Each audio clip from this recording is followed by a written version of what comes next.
आज का deep dive एक बहुत पुराने लेकिन हमेशा दिलचस्प सवाल पर है। महान हड़प्पा सभ्यता आखिर ये शुरू कैसे हुई?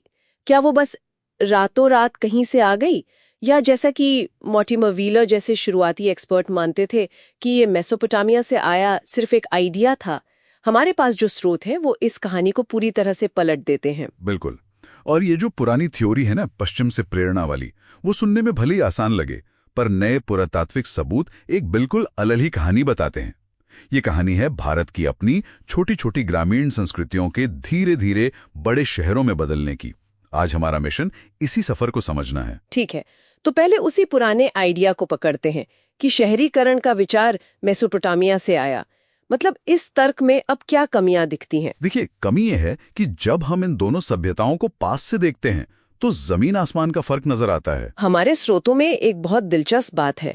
हड़प्पा में नहरों से सिंचाई होती थी और उनकी पक्की ईंटें वो एक स्टैंडर्ड साइज की थीं। एक मिनट, ईंटें, मतलब ईंटों का एक फिक्स साइज होना इतनी बड़ी बात है। इससे क्या साबित होता है? मेसोपोटामिया में क्या सब अपनी मर्जी की ईंटें बना रहे थे? बिल्कुल सही सवाल है। हड़प्पा की हर ईंट का अनुपात 4:2:1 था, चाहे वो मोहनजोदाड़ो हो या धौलावीरा। ये दिखाता है कि उनके पास एक सेंट्रलाइज सिस्टम था। मेसोपोटामिया में ये नहीं था। और सबसे बड़ी बात, उनकी नगर योजना। हाँ, वो ग्रिड सिस्टम। सोचिए, आज से 4,500 साल पहले वो लोग शहर बसा रहे थे जैसे कोई आज जयपुर को डिजाइन करता है। सीधी सड़कें, 90 डिग्री पर कटते हुए रास्ते। ये किसी से सीखा नहीं था। उनकी लिपि, उनकी मोहरें, सब कुछ अलग था। तो ये कॉपी पेस्ट का मामला तो हो ही नहीं सकता। ठीक है, तो मेसोपोटामिया वाला आइडिया तो गया, लेकिन फिर सवाल उठता है कि इतनी एडवांस्ड सभ्यता ये एकदम से तो खड़ी नहीं हो सकती। अगर बाहर से नहीं आई तो फिर इसकी नींव कहाँ रखी गई थी? और यहीं पर कहानी सबसे दिलचस्प हो जाती है। इसकी जड़ें बाहर नहीं, यहीं की मिट्टी में थी। स्रोत हमें मेहरगढ़ जैसी जगहों पर ले जाते हैं जो आज के पाकिस्तान में है। ये हड़प्पा से भी हजारों साल पुरानी बस्ती है, जहां हमें खेती और पशुपालन के पहले सबूत मिलते हैं। अच्छा। फिर स्रोत राजस्थान की सोथी संस्कृति जैसे गांवों की तरफ इशारा करते हैं, जहां हमें हड़प्पा के डिजाइन वाले मिट्टी के बर्तन शुरुआती रूप में मिलते हैं। तो ये इस बात का सबूत है कि वो अपनी कला यहीं विकसित कर रहे थे, किसी से सीख नहीं रहे थे। एकदम। ये एक धीमी ऑर्गेनिक ग्रोथ थी। हजारों साल लगे। मेहरगढ़ जैसे गांवों से कोडतीजी जैसे अर्ध शहरी कस्बों तक का सफर, और फिर वहां से कालीबंगा और हड़प्पा जैसे पूरी तरह से प्लान किए गए शहरों का जन्म। ये कोई विदेशी आइडिया नहीं था। ये यहीं की जरूरतों से पैदा हुई एक नगरीय क्रांति थी। तो फिर इसमें व्यापार की क्या भूमिका थी? हम सुनते हैं उनका मेसोपोटामिया के साथ अच्छा ट्रेड था। क्या उसका कोई असर नहीं पड़ा? असर पड़ा, बिल्कुल पड़ा, लेकिन वैसा नहीं जैसा पहले सोचा जाता था। इतिहासकार हैं शरीन रत्नागर और उपेंद्र सिंह, हमारे स्रोत उनका जिक्र करते हैं। हाँ। वो साफ कहते हैं कि लंबी दूरी के व्यापार ने अर्थव्यवस्था को एक रफ्तार दी, एक बूस्ट दिया। लेकिन जो सभ्यता की आत्मा थी ना, वो पूरी तरह से स्थानीय थी। और उनकी सबसे बड़ी पहचान, उनका सबसे यूनिक फीचर था पानी का मैनेजमेंट और साफ सफाई पर उनका जोर। वो नालियों का नेटवर्क है ना? हाँ, हर घर में अपना बाथरूम और नालियों का ऐसा नेटवर्क जो आज भी हैरान कर देता है। ये चीज दुनिया में उस वक्त कहीं और नहीं थी। ये उनकी अपनी सोच थी। तो सार ये है कि हड़प्पा की कहानी बाहर से आई किसी आइडिया की नहीं, बल्कि हजारों साल से इसी जमीन पर हो रहे छोटे छोटे आविष्कारों की है। एक तरह से मेड इन इंडिया सभ्यता, अपनी शर्तों पर। स्रोतों से साफ है कि इसकी कहानी मिट्टी की निरंतरता में छुपी है। बिल्कुल। और ये हमें एक बहुत गहरे सवाल पर लाकर छोड़ देता है। अगर उनकी ये शानदार शहरी प्लानिंग, उनका हाइजीन पर फोकस, ये सब यहीं पर सदियों में धीरे धीरे विकसित हुआ था, तो फिर उनका पतन कैसे हुआ? और वो सारा ज्ञान, वो सारी समझ पूरी तरह से खो कैसे गई? ये हमें आज के सबसे विकसित समाजों की स्थिरता के बारे में बहुत कुछ सोचने पर मजबूर कर।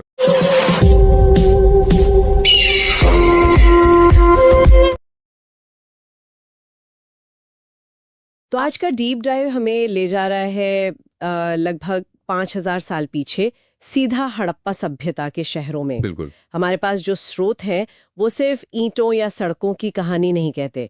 वो एक ऐसी नागरिक सोच की झलक देते हैं जो आज भी हैरान करती है। सही बात है। तो आज का मिशन यही समझना है कि आखिर वो ऐसा क्या कर रहे थे जो उनके समकालीन, मतलब मेसोपोटामिया और मिस्र, नहीं कर पाए। ये सवाल बहुत जरूरी है, क्योंकि हड़प्पा की कहानी भव्यता की नहीं बल्कि व्यवस्था की है। व्यवस्था की। हाँ, उनकी पहली पहचान ही है शहरों का ग्रिड आयरन पैटर्न। ऐसा लगता है जैसे किसी ने पहले पूरा नक्शा बनाया और फिर शहर बसाया हो। मतलब सब कुछ प्लान किया हुआ था पहले से। जी हाँ। सड़कें एकदम सीधी, एक दूसरे को समकोण पर यानी 90 डिग्री पर काटती हुई। और ये कोई छोटी मोटी गलियां तो थी नहीं। मैंने पढ़ा है कि मोहनजोदड़ो की जो मुख्य सड़क थी वो तो करीब 10 मीटर तक चौड़ी थी। बिल्कुल। लेकिन जो सबसे चौंकाने वाली बात है वो है एकरूपता, यानी यूनिफॉर्मिटी। एकरूपता किस तरह की? हजारों किलोमीटर में फैले सैकड़ों शहरों में ईंटों का आकार तक एक जैसा था, 4.2.1 का अनुपात। ये कैसे मुमकिन है? मतलब यही तो उनकी केंद्रीय योजना का सबसे बड़ा सबूत है। इसका मतलब साफ है कि कोई एक सेंट्रल अथॉरिटी थी जो नियम बनाती थी और उन्हें सख्ती से लागू भी करवाती थी। अच्छा, तो ये कोई अचानक बसे शहर नहीं थे, ये पूरी तरह सोची समझी इंजीनियरिंग थी। एकदम। और ये इंजीनियरिंग सिर्फ सड़कों तक ही नहीं थी। हाँ, यहीं पर मैं आने वाली थी। जो चीज इसे सच में एक भविष्य का शहर बनाती है वो है उनकी जल निकासी प्रणाली, उनका ड्रेनेज सिस्टम। बिल्कुल सही पकड़ा। ये सिर्फ कुछ नालियां नहीं थी, ये शायद दुनिया का पहला बड़े पैमाने पर लागू किया गया सार्वजनिक स्वास्थ्य कार्यक्रम था। हाँ, कह सकते हैं। हर घर एक ढकी हुई नाली से जुड़ा था और वो नाली आगे जाकर शहर की मुख्य नाली में मिल जाती थी। ढकी हुई, ये बहुत जरूरी बात है। और सुनिए, इन नालियों की सफाई के लिए थोड़ी थोड़ी दूरी पर मैनहोल भी थे। कमाल है, आज भी हमारे कई शहरों में जरा सी बारिश से पानी भर जाता है और वो लोग 5000 साल पहले ये सब कर रहे थे। ये एक अद्भुत सिविक सेंस दिखाता है। और ये सोच सिर्फ सार्वजनिक जगहों पर नहीं थी, है ना, लोगों के अपने घरों के डिजाइन में भी दिखती है। मुझे एक बात बड़ी दिलचस्प लगी कि ज्यादातर घरों के दरवाजे मुख्य सड़क की बजाय अंदर की गलियों में खुलते थे। हाँ, ऐसा लगता है कि वो लोग अपनी निस्ता और शायद सड़क के शोर और धूल से बचना चाहते थे। ये छोटी छोटी बातें उनकी जीवन शैली के बारे में बहुत कुछ बताती हैं। बिल्कुल। इसी तरह शहर का जो विभाजन था वो भी काफी कुछ कहता है। ज्यादातर शहर 2 हिस्सों में बटे थे। हाँ, एक ऊंचा पश्चिमी टीला जिसे दुर्ग या सिटाडेल कहते हैं, और एक बड़ा पूर्वी हिस्सा जिसे निचला शहर कहा जाता है। तो इस बंटवारे का क्या मतलब निकालें? क्या ये एक वर्ग आधारित समाज था जहां शासक ऊपर और आम लोग नीचे रहते थे? देखिए, हमारे स्रोत इस पर थोड़े बटे हुए हैं। ज्यादातर तो यही मानते हैं कि दुर्ग में शासक वर्ग और जरूरी सार्वजनिक इमारतें होती थीं। जैसे मोहनजोदारो का वो विशाल स्नानागार। हाँ, बिल्कुल। लेकिन इसमें भी विविधता है। जैसे गुजरात के धौलावीरा में शहर 3 हिस्सों में बटा था और चन्होदड़ों जैसे शहरों में तो कोई दुर्ग था ही नहीं। अच्छा, तो मतलब उनकी सामाजिक व्यवस्था जटिल थी और हर जगह एक जैसी नहीं थी। जी। आपने सार्वजनिक इमारतों का जिक्र किया। स्नानागार के अलावा जो हड़प्पा में बड़े बड़े अन्नागार मतलब ग्रीनरीज मिले हैं, वो किस तरफ इशारा करते हैं? देखिए, ये एक बहुत बड़ा बहस का मुद्दा है। एक विचार तो ये है कि ये अन्नागार एक कल्याणकारी राज्य की निशानी थे, मतलब सरकार अकाल या बाढ़ के लिए बफर स्टॉक रखती थी। और दूसरा विचार ये है कि ये शासक वर्ग के आर्थिक नियंत्रण का एक जरिया थे। अनाज पर कंट्रोल करके वो पूरी आबादी पर अपना दबदबा बनाए रखते थे। शायद सच इन दोनों के बीच में कहीं है। तो कुल मिलाकर अगर हम इन सभी सूत्रों को जोड़ें तो क्या तस्वीर उभरती है? हड़प्पा का नगर नियोजन सिर्फ इमारतें खड़ा करना नहीं था। नहीं, बिल्कुल नहीं। ये स्वच्छता, सुरक्षा और नागरिकों की सुविधा पर आधारित एक पूरी जीवन प्रणाली थी। और इसमें दिखावे के लिए कोई जगह नहीं थी। हाँ, आपको मिस्र की तरह विशाल पिरामिड या मेसोपोटामिया जैसे भव्य महल नहीं मिलेंगे। सब कुछ उपयोगिता पर आधारित था। जैसा कि इतिहासकार ए.एल. बाशम ने कहा था, सिंधु सभ्यता के लोगों ने अपने जीवन को इतना व्यवस्थित कर लिया था जैसा कि विश्व के 19वीं शताब्दी तक दोबारा नहीं देखा। तो हम इस डीप डाइव को एक सवाल के साथ खत्म करते हैं। जरूर। एक ऐसी सभ्यता जहां राजाओं के भव्य महलों या मकबरों के कोई निशान नहीं मिलते, वहां शासन का स्वरूप कैसा रहा होगा जो बिना किसी दिखावे के इतनी कमाल की कुशलता और व्यवस्था हासिल कर सका? इस पर सोचना वाकई दिलचस्प होगा।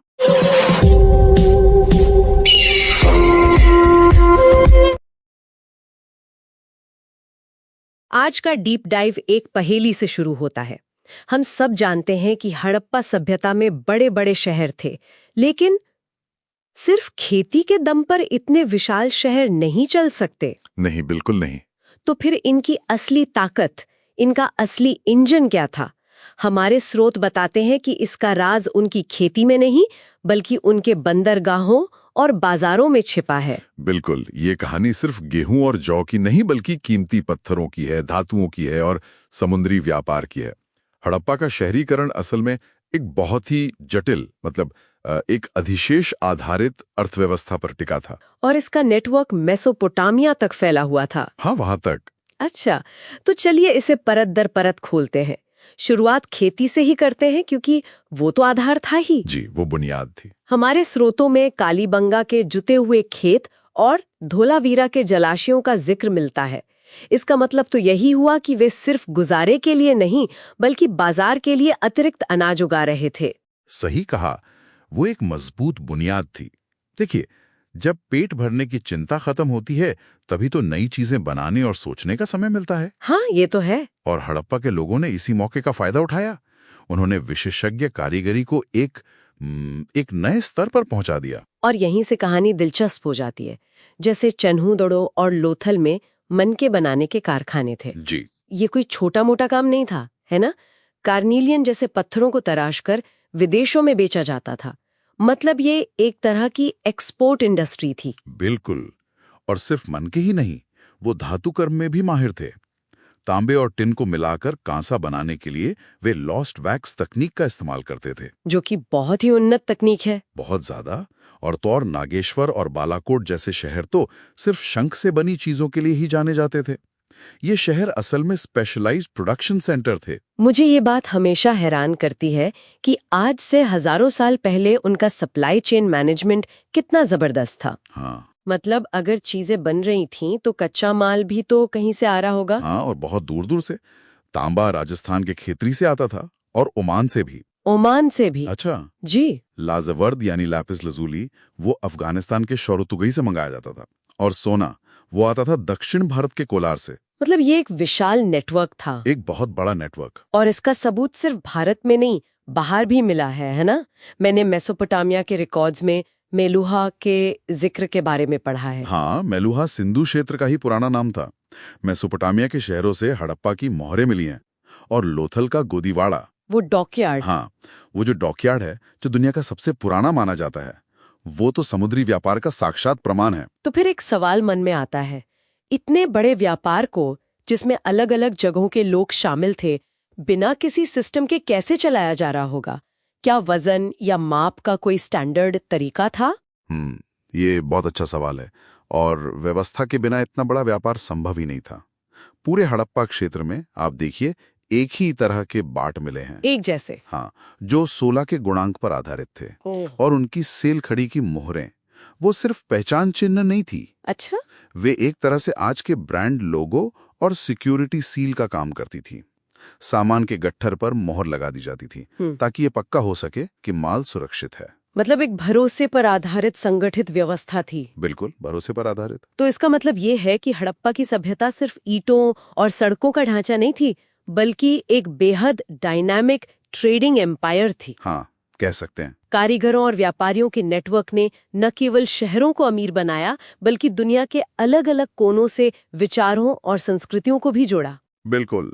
जैसा कि इतिहासकार शारीन रत्नाकर कहती हैं, हड़प्पा की शहरी क्रांति विदेशी व्यापार की गतिशीलता पर टिकी थी। इन शहरों की धड़कन उनके खेतों में नहीं बल्कि उनके व्यापारिक नेटवर्क्स में बसती थी। और ये हमें एक बहुत जरूरी सवाल पर लाकर छोड़ देता है। अगर हड़प्पा का पूरा शहरी ढांचा विदेशी व्यापार के इस जटिल जाल पर इतना ज्यादा निर्भर था, तो सोचिए जब ये व्यापारिक रास्ते किसी वजह से टूटे होंगे, तब उनके शहरों का क्या हश्र हुआ होगा।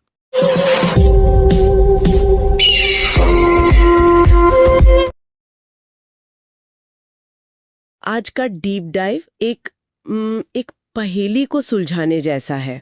हमारे सामने एक ऐसी महान सभ्यता के सबूत है जो पूरी तरह खामोश है।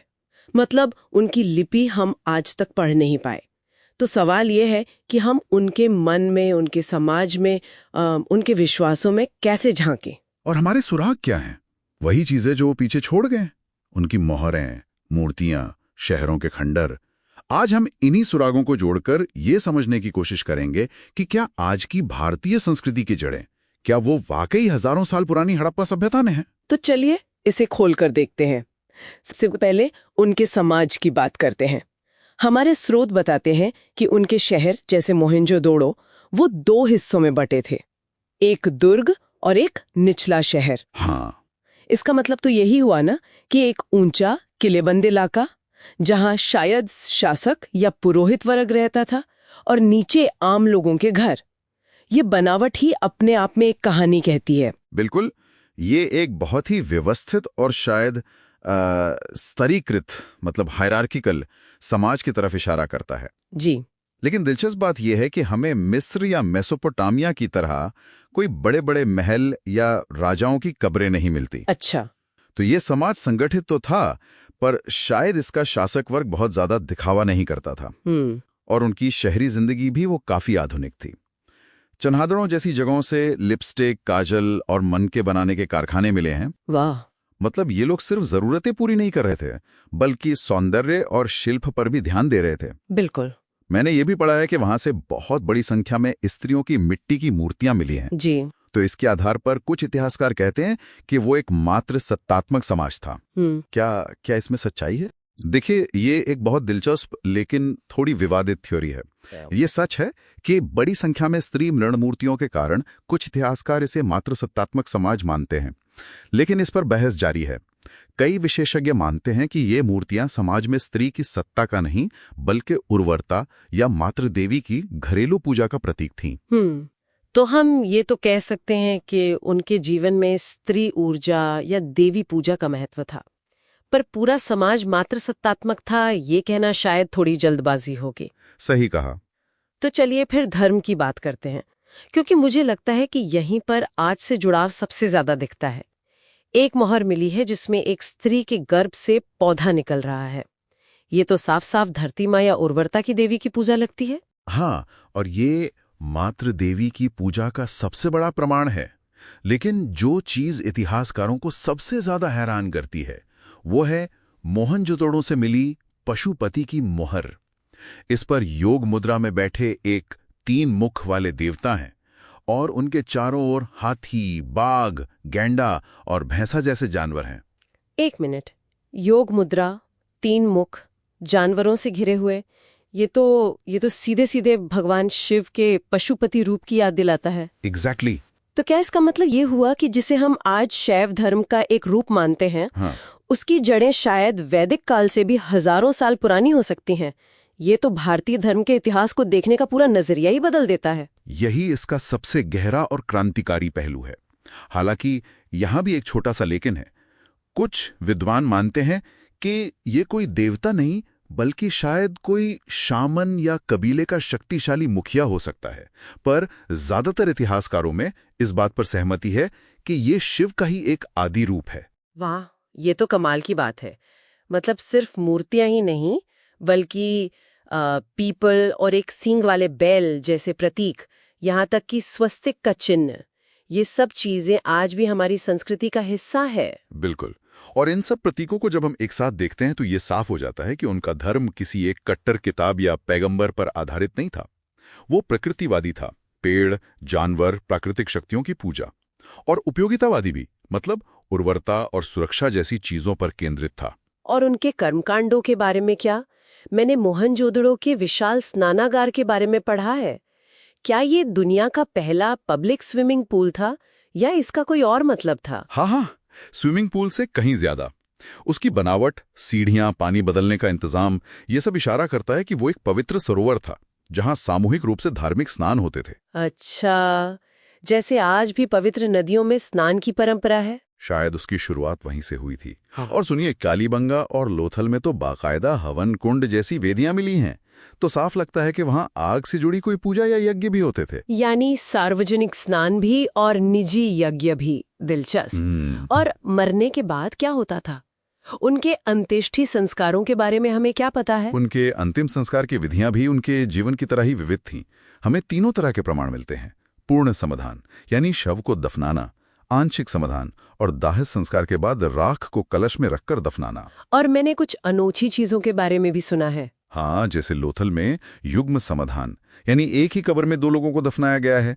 और रोपड़ में तो एक कब्र में मालिक के साथ उसके कुत्ते को भी दफनाया गया है। मालिक के साथ कुत्ता, ये तो पारलौकिक जीवन या सफर में साथी की मान्यता की ओर इशारा करता है।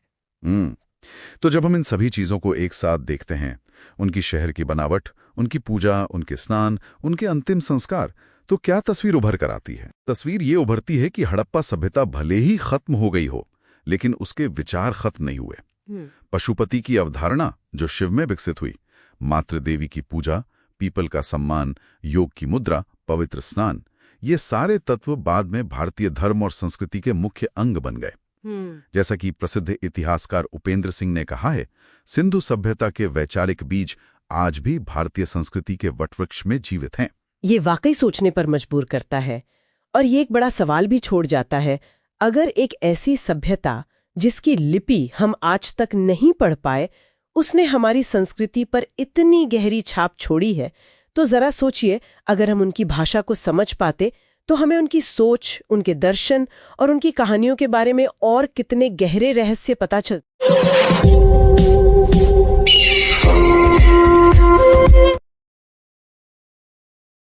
जब भी हम सिंधु घाटी सभ्यता की बात करते हैं ना, तो दिमाग में सबसे पहले उनकी कला आती है। लेकिन अक्सर हम ये सोचते हैं कि ये सिर्फ सजावट के लिए थी, पर असल में तो ये उनके पूरे सिस्टम का एक हिस्सा थी। मतलब उनके व्यापार, उनकी पहचान, सब कुछ।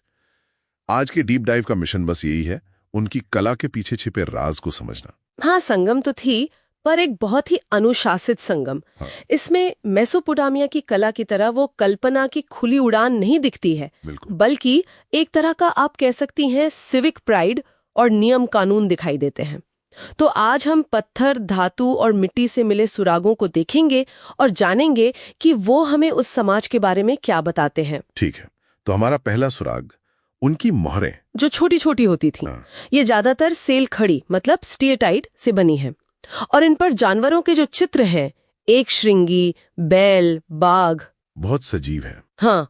और वो मोहनजोदाड़ो की प्रसिद्ध पशुपति मोहर, वो तो जैसे पूरी कहानी ही कहती है। बिल्कुल। तो ये थी क्या असल में? इसे ऐसे सोचिए कि ये शायद दुनिया के पहले ब्रांडिंग लोगोस थे। अच्छा। हाँ, हर मुहर एक गारंटी थी कि ये माल हड़प्पा के असली व्यापारी का है और इसकी क्वालिटी की गारंटी है।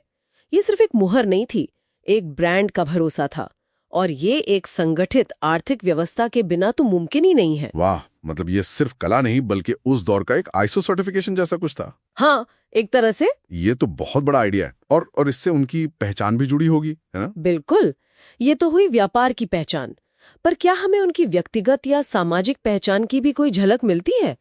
उसके लिए हमें उनके दूसरे सुराग यानी मूर्तियों को देखना होगा। और यहाँ आता है सबसे दिलचस्प हिस्सा, वो मोहनजोदड़ो की नर्तकी की कांस्य मूर्ति। हम हमेशा सुनते हैं कि ये लुप्त मोम पद्धति, लॉस्ट वैक्स टेक्निक से बनी है, पर ये सुनने में काफी जटिल लगता है। इसका मतलब, क्या उन्हें धातुओं को पिघलाने का इतना गहरा ज्ञान था? कमाल की इंजीनियरिंग ही है। इसका मतलब है कि उनके पास ऐसी भट्टियां थीं जो सही तापमान तक पहुंच सकती थीं। उन्हें धातुओं के गलनांक मतलब मेल्टिंग पॉइंट्स का पता था, और वे कांस्य जैसी मिश्र धातु बना सकते थे। ये कोई साधारण कारीगरी नहीं, बल्कि उन्नत धातु विज्ञान है। सही। और फिर जब हम पत्थर की मूर्तियों को देखते हैं, जैसे वो दाढ़ी वाले पुरोहित की मूर्ति, तो एक और कहानी सामने आती है। उनकी शॉल पर बना वो तिब्बतिया पैटर्न। हाँ, वही।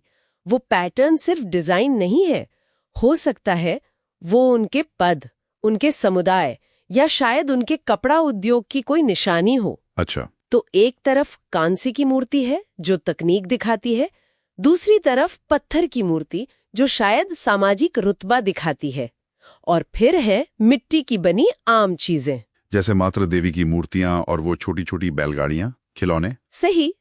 वो दिखाते हैं कि कला सिर्फ अमीरों या पुरोहितों के लिए नहीं थी, आम घरों में भी पूजा होती थी, बच्चे खिलौनों से खेल रहे थे। मतलब हड़प्पा में भी आपको बच्चों के लिए खिलौने खरीदने पड़ते थे? हाँ, कुछ चीजें कभी नहीं बदलती। तो इतने व्यवस्थित व्यापार, समाज और कला को चलाने के लिए किसी न किसी तरह के हिसाब किताब या संवाद की जरूरत तो पड़ी होगी। और यही हम सबसे बड़ी पहेली पर पहुंचते हैं, सिंधु लिपि। हमारा अंतिम और सबसे रहस्यमयी सुराग। एक ऐसी लिपि जिसे आज तक कोई पढ़ नहीं सका। नहीं। एक मिनट, इसके बारे में कहते हैं कि इसमें 400 से 600 चिन्ह है। ये तो किसी वर्णमाला से बहुत ज्यादा है। तो क्या इसका मतलब ये है कि हर चिन्ह एक पूरे शब्द या विचार को दिखाता था? यही तो सबसे बड़ा सवाल और बहस का मुद्दा है। और इसे लिखने का तरीका भी बड़ा अजीब है, जिसे बुस्ट्रोफेदेन कहते हैं। बूस्ट्रोफिदन। मतलब एक लाइन दाएं से बाएं तो अगली बाएं से दाएं, जैसे कोई किसान खेत जोत रहा हो। और धूलावीरा में जो एक बड़ा साइन बोर्ड मिला है, उससे लगता है कि ये सिर्फ व्यापार के लिए नहीं बल्कि सार्वजनिक सूचना के लिए भी इस्तेमाल होती थी। तो इसका मतलब क्या निकलता है? सिंधु सभ्यता की कला और शिल्प, रूप और कार्य, फॉर्म एंड फंक्शन का एक बेहतरीन मिश्रण था। बिल्कुल। मुहरें व्यापार चलाती थीं, मूर्तियां समाज दिखाती थीं और लिपि शायद सब कुछ रिकॉर्ड करती थीं। ये कला सिर्फ सुंदर नहीं थी, ये उपयोगी थी। एकदम सही। इतिहासकार स्टुअर्ट पिगट ने कहा था, हड़प्पाई कला में एक प्रकार का मानकीकरण और अनुशासन झलकता है। ऐसा लगता है जैसे ये एक ऐसे समाज की कला थी जो व्यक्तिगत अभिव्यक्ति से ज्यादा सामाजिक व्यवस्था को महत्व देता था। तो ये डीप डाइव एक सवाल पर समाप्त होता है। अगर किसी दिन सिंधु लिपि को सफलतापूर्वक पढ़ लिया गया तो हमारे इतिहास की किताबों का पहला अध्याय किस तरह बदल सकता है? हम उस समाज के बारे में क्या जानेंगे जो वे खुद हमें बताना चाहते थे?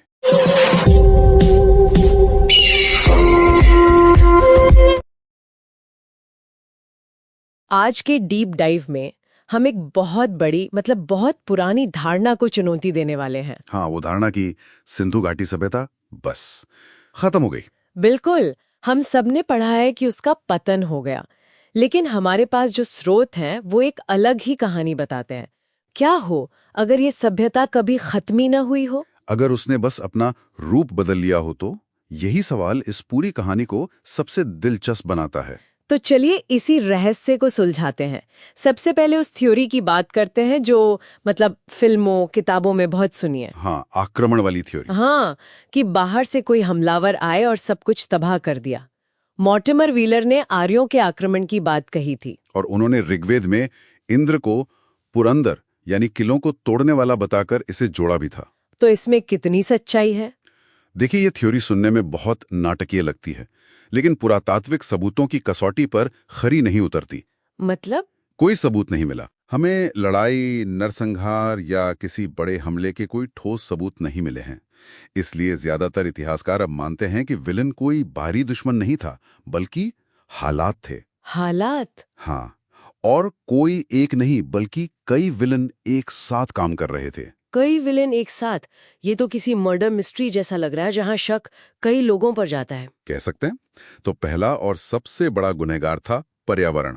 पर्यावरण? अच्छा। कुछ विद्वानों का मानना है कि लोगों ने अपनी जरूरत के लिए इतने जंगल काटे कि मौसम का संतुलन बिगड़ गया और सूखा पड़ने लगा। हाँ, और वही मोहनजोदड़ो जैसी जगहों पर हमें भयानक बाढ़ के सबूत भी मिलते हैं। एक मिनट, सूखा और बाढ़ एक साथ? ये तो बहुत ही खराब कॉम्बिनेशन है। बिल्कुल, जैसे प्रकृति ने दोहरी मार मारी हो। और एक तीसरी थ्योरी भी है, वो है विवर्तनिक गड़बड़ी की। विवर्तनिक गड़बड़ी? ये तो जमीन के नीचे कोई बहुत बड़ी हलचल, जैसे कोई जबरदस्त भूकंप। एकदम सही। कल्पना कीजिए कि एक भूकंप ने पूरी नदी का रास्ता ही बदल दिया हो। और जिन शहरों की जिंदगी उस नदी पर टिकी थी वो तो वीरान हो जाएंगे। बिल्कुल। तो अगर कोई एक हमलावर नहीं था और ये सब कुछ बाढ़, सूखा, भूकंप धीरे धीरे हो रहा था, तो फिर लोग गए कहाँ? हाँ, यही सवाल है।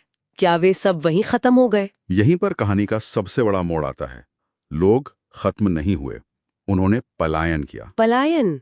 कहाँ गए वो? सभ्यता का जो शहरी ढांचा था वो जरूर टूट गया, लेकिन उसकी आत्मा नहीं मरी। बड़े बड़े शहर छोटी छोटी ग्रामीण बस्तियों में बदल गए। और आबादी? आबादी धीरे धीरे पूर्व की ओर, गंगा घाटी और दक्षिण में गुजरात की तरफ बढ़ गई। एक मिनट, लेकिन अगर शानदार शहर देहाती बस्तियों में बदल जाए तो उसे पतन ही तो कहेंगे, है ना? बहुत अच्छा सवाल है, लेकिन इसे ऐसे देखिए।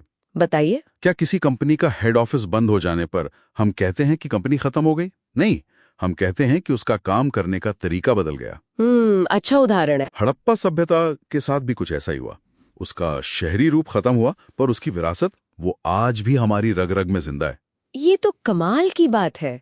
हम आज भी अनजाने में उन चीजों को फॉलो कर रहे हैं जो हजारों साल पहले शुरू हुई थीं। बिल्कुल। धर्म में तो बहुत स्पष्ट है। पशुपति की मोहर में जो शिव का आदि रूप है, या फिर मातृ देवी की पूजा, लिंग और योनि की उपासना, पीपल के पेड़ का सम्मान, ये सब? हाँ, यहाँ तक कि स्वस्तिक का चिन्ह भी वहीं से आया है। लेकिन बात सिर्फ आस्था की नहीं है, उनकी टेक्नोलॉजी सोचिए। हाँ, उनकी ईंटों के बारे में मैंने पढ़ा है। ये सोचने में ही अजीब लगता है, आज हमारे पास लेजर और कंप्यूटर्स हैं और वो लोग हजारों साल पहले बिना किसी मॉडर्न मशीन के पूरे उपमहाद्वीप में एक ही साइज की ईंटें बना रहे थे।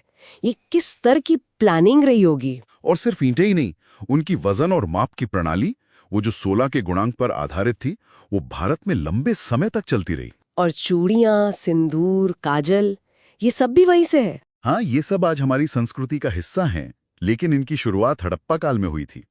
तो कुल मिलाकर सिंधु घाटी सभ्यता का पतन एक अंत था ही नहीं, बल्कि एक बिखराव और बदलाव था। एक तरह से हाँ, जैसा कि रोमिला थापर कहती हैं, ये सभ्यता खत्म नहीं हुई, बल्कि भारतीय संस्कृति की मुख्य धारा में घुल मिल गई। और ये हमें एक बहुत गहरे सवाल पर लाकर छोड़ता है। कौन सा सवाल?